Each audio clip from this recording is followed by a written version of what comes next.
Bonjour à tous et bienvenue dans ce petit cours sur les molécules polaires. Alors, certains atomes qui forment des liaisons covalentes attirent plus que d'autres le doublet liant mis en commun. C'est le cas par exemple dans la molécule de chlorure d'hydrogène HCl. Effectivement, l'atome de chlore tire en quelque sorte plus vers lui la couverture que constitue le doublet liant, et en quelque sorte la liaison est déséquilibrée. On le représente par la petite flèche sur le doublet liant et on fait apparaître par des lettres grecques delta plus et delta moins ce qu'on appelle les charges partielles. Ces charges partielles montrent que la liaison est polarisée, c'est-à-dire que les deux électrons mis en commun ne sont pas parfaitement également partagés, mais l'un des deux atomes tire un petit peu plus vers lui le doublet.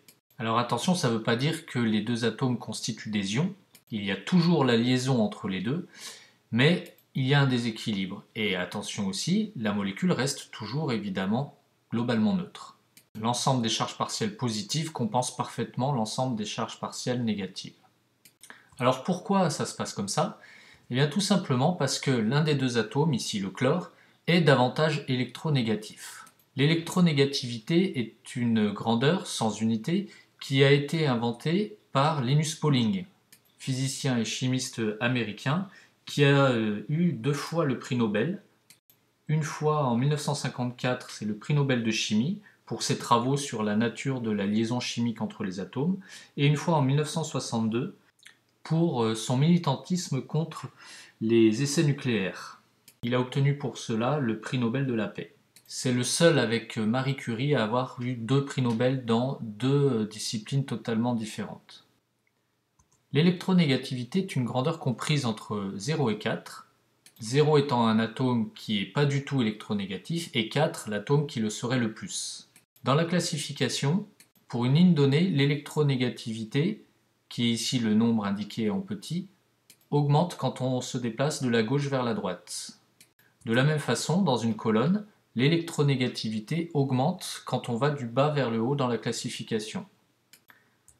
Alors pour HCl par exemple, la liaison entre l'hydrogène et le chlore, si on regarde bien, l'électronégativité de l'hydrogène est de 2,2, celle du chlore 3,16, donc il y a une différence importante entre les deux, ce qui fait que la liaison va être polarisée. L'atome de chlore tire un petit peu plus vers lui le doublet. Si on prend CO maintenant, alors le carbone 2,55, O 3,44, il y a une différence de près d'une unité d'électronégativité, là aussi la liaison est polarisée. CH maintenant, eh bien entre 2,2 et 2,55, la différence d'électronégativité est faible, ce qui fait que le déséquilibre est quasiment nul et la liaison n'est pas polarisée. C et N maintenant, alors C 2,55, N 3,04, la différence est un peu plus marquée, quasiment une demi-unité, et bien là la liaison est polarisée, un peu moins que les liaisons précédentes, mais elle l'est quand même. Si maintenant je prends le carbone et le lithium 0,98, le carbone une électronégativité de 2,55, la différence est très marquée, mais en faveur cette fois-ci du carbone, et donc le carbone, étant beaucoup plus électronégatif, va polariser la liaison en tirant vers lui les deux électrons du doublet mis en commun. Alors évidemment tout ça a des conséquences sur les molécules. Je vais prendre l'exemple de la molécule d'eau. Alors la molécule d'eau, je rappelle qu'elle est composée de 3 atomes, 2 atomes d'hydrogène et un atome d'oxygène. Alors l'atome d'oxygène, sa structure électronique c'est K2L6, ce qui signifie qu'il lui manque 2 électrons pour être stable, il va donc former 2 liaisons. L'atome d'oxygène aura donc 2 doublets liants. L'atome d'hydrogène maintenant, sa structure électronique est K1, il lui manque donc un électron pour être stable, il va donc former une liaison. L'association avec l'oxygène est donc toute trouvée, 2 atomes d'hydrogène pouvant s'associer à un atome d'oxygène. Je rappelle aussi que l'atome d'oxygène prêtant 2 électrons, puisqu'on lui en prête 2, ne se retrouve qu'avec 4 électrons sur sa couche externe qui lui appartiennent uniquement à lui. Il forme donc 2 doublets non liants qu'on représente par 2 traits, de la même façon que les doublets liants, mais cette fois-ci, ils ne sont pas partagés avec un autre atome. La différence d'électronégativité étant importante entre l'oxygène et l'hydrogène, eh bien les 2 liaisons vont être polarisées, avec sur l'atome d'hydrogène une charge delta+, et donc sur l'atome d'oxygène une charge 2 fois delta-. Alors pour aller un petit peu plus loin, je rappelle que pour des raisons de répulsion des doublets, qu'ils soient liants ou non liants, la molécule d'eau est coudée.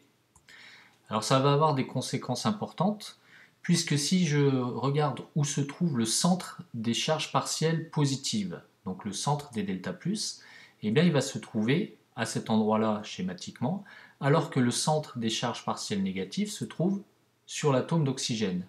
Donc le centre des charges partielles positives et le centre des charges partielles négatives ne se trouvent pas au même endroit. C'est pour ça que la molécule d'eau forme un petit dipôle. On dit que la molécule est polaire. On verra juste après que si la molécule d'eau était linéaire et pas coudée, elle ne serait pas polaire. J'attire votre attention sur le fait qu'on parle de molécules polaires et de liaisons polarisées. Alors d'autres exemples pour toujours parler de la polarité des molécules, le chlorure d'hydrogène, HCl. Et bien comme cette molécule est formée que de 2 atomes, avec une électronégativité beaucoup plus marquée pour le chlore que pour l'hydrogène, et bien il y a un déséquilibre avec une charge delta+, une charge delta-, qui n'a d'ailleurs pas tout à fait la même valeur que pour la liaison OH, puisque l'électronégativité du chlore et celle de l'oxygène est différente, mais peu importe. Et bien la charge delta+ se trouve sur l'hydrogène, tandis que la charge delta- se trouve sur le chlore, donc elles sont bien dissociées. On peut donc affirmer que la molécule de chlorure d'hydrogène est polaire, elle aussi. Si je prends maintenant le dioxyde de carbone. Alors le dioxyde de carbone, c'est une molécule dans laquelle le carbone forme 2 doubles liaisons, donc c'est une molécule linéaire. Les 2 doubles liaisons se repoussant avec un angle de 180 degrés. L'échelle d'électronégativité nous montre que l'oxygène est bien plus électronégatif que le carbone, donc les 2 liaisons sont polarisées. Et on retrouve au centre 2 charges delta+, et sur les extrémités 2 charges delta- sur chaque atome d'oxygène. Le centre des charges positives se trouve évidemment au centre, alors que le centre des charges négatives se trouve au milieu des 2 charges delta-. Et, curieusement, elles coïncident. Les 2 liaisons ont beau être polarisées, la molécule ne sera pas polaire. Alors on met le A privatif, on dit que la molécule est apolaire. Ce qui veut dire qu'il peut y avoir des liaisons polarisées sans que la molécule soit polaire. Alors un dernier exemple, c'est le tétrachlorométhane CCl4, dont voici le modèle moléculaire, tétraédrique. Les 4 liaisons C-Cl se repoussent au maximum avec des angles voisins de 109 degrés. La représentation de Kram donne le schéma suivant, avec, puisque le chlore est beaucoup plus électronégatif que le carbone, 4 liaisons polarisées, avec des charges delta- sur le chlore plus électronégatif, et donc une charge partielle 4 delta+ sur le carbone central. Le centre des charges partielles positives se trouve donc sur le carbone, alors que le centre des charges partielles négatives se trouve aussi sur le carbone, pour des raisons de symétrie. Le centre des sommets du tétraèdre se trouvant justement au centre du tétraèdre où se trouve l'atome de carbone. Et bien là aussi, bien que les 4 liaisons soient polarisées, et même fortement polarisées, et bien la molécule est apolaire. Alors le fait qu'une molécule soit polaire ou apolaire a des conséquences très importantes sur les interactions entre ces molécules, c'est-à-dire les interactions intermoléculaires.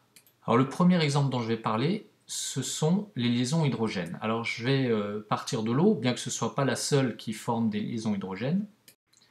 Alors, imaginons une molécule d'eau qui est donc, on l'a vu, polaire, parce qu'elle comporte 2 liaisons polarisées qui ne sont pas symétriques l'une de l'autre. Alors, imaginons qu'elles soient en contact avec une autre molécule d'eau. Eh bien, un côté de la première molécule d'eau, chargée delta+, va pouvoir interagir avec le côté 2 delta- d'une autre molécule d'eau. Alors, tout simplement parce que les charges positives sont attirées par les charges négatives. On appelle ça des interactions électrostatiques. Alors j'ai représenté ces liaisons intermoléculaires par des pointillés parce qu'il ne faut pas les confondre non plus avec des liaisons covalentes. Les 2 atomes ici au bout des pointillés ne sont quand même pas accrochés ensemble comme dans une molécule. Et cette interaction peut avoir une forte intensité, d'autant plus qu'on la retrouve à d'autres endroits sur la molécule. Et on retrouve la même chose si une autre molécule d'eau est présente. Et l'ensemble de ces liaisons hydrogènes entre les molécules d'eau solidarise en quelque sorte ces molécules à l'intérieur de la solution. Et ça explique notamment pourquoi il faut beaucoup d'énergie pour faire changer d'état les molécules d'eau. Parce que l'énergie qu'on va apporter va servir non seulement à agiter les molécules, mais surtout à casser ces liaisons hydrogènes qui sont très importantes. Alors on va retrouver les liaisons hydrogènes aussi avec d'autres molécules que les molécules d'eau, et en particulier les alcools qu'on rencontrera un peu plus tard dans l'année. Un deuxième exemple de conséquence de la polarité sur les interactions entre les molécules, eh bien, c'est la miscibilité ou la non-miscibilité de deux espèces. Je rappelle que deux espèces chimiques sont miscibles si, lorsqu'on les met ensemble, elles forment un mélange homogène. Alors prenons l'exemple du cyclohexane. Le cyclohexane est une molécule composée de 6 atomes de carbone et de 12 atomes d'hydrogène. La différence d'électronégativité entre les atomes de carbone et d'hydrogène est trop faible pour que ces liaisons soient polarisées. Donc indépendamment de sa géométrie, la molécule cyclohexane est donc apolaire. Quand on la met avec des molécules d'eau polaires, eh bien on constate tout simplement que les deux mélanges de molécules, les deux ensembles de molécules ne se mélangent pas. Alors en réalité, ce n'est pas tout à fait qu'elles se repoussent, c'est que tout simplement, du fait des liaisons hydrogènes entre elles, les molécules d'eau restent entre elles. Elles s'attirent mutuellement et donc elles ne vont pas laisser entre elles s'immiscer les molécules de cyclohexane. Donc la non-miscibilité peut en fait s'interpréter comme le fait que des molécules apolaires préfèrent rester ensemble parce que les molécules polaires, elles, préfèrent de leur côté rester ensemble aussi. Alors c'est pour ça que quand on mélange dans un tube à essai, enfin on veut mélanger dans un tube à essai des molécules d'eau et des molécules de cyclohexane, on obtient deux phases. Même si on essaye de tout mélanger en agitant, on obtient d'abord une émulsion, mais au bout d'un moment, les molécules se séparent.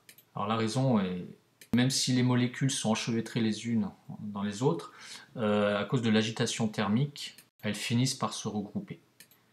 Une troisième conséquence de la polarité sur les interactions entre molécules, c'est la propriété particulière de quelques molécules, comme par exemple les savons. Les savons sont constitués de grandes molécules organiques, formées d'atomes de carbone et d'hydrogène, donc de liaisons qui ne sont pas polarisées. Et de l'autre côté, donc en bout de chaîne de cette partie miscible avec les molécules apolaires comme nous l'avons vu juste avant, on retrouve une partie ionique polarisée qu'on appelle la tête de la molécule et qui elle va donc être très soluble dans les molécules polaires, dans l'eau en particulier. Alors une application très importante, c'est le nettoyage des huiles et des graisses. Alors imaginons ici une petite goutte d'huile composée de grandes molécules organiques apolaires, longue chaîne carbonée en général. Et bien quand on la met en contact avec du savon, les molécules de savon, précisément leur partie apolaire, vont se mélanger avec la tache de graisse ou d'huile. La partie chargée reste de l'autre côté. Et lorsque on va faire intervenir de l'eau pour le rinçage, par exemple, eh bien, lors de l'écoulement, la partie positive du petit dipôle que constitue l'eau va pouvoir emmener avec elle la tête polarisée de la molécule de savon et donc l'ensemble de la tâche qui va donc être nettoyée. Les autres détergents fonctionnent à peu près de la même façon. Voilà, je vous remercie et je vous dis à bientôt pour de nouvelles aventures physico-chimiques.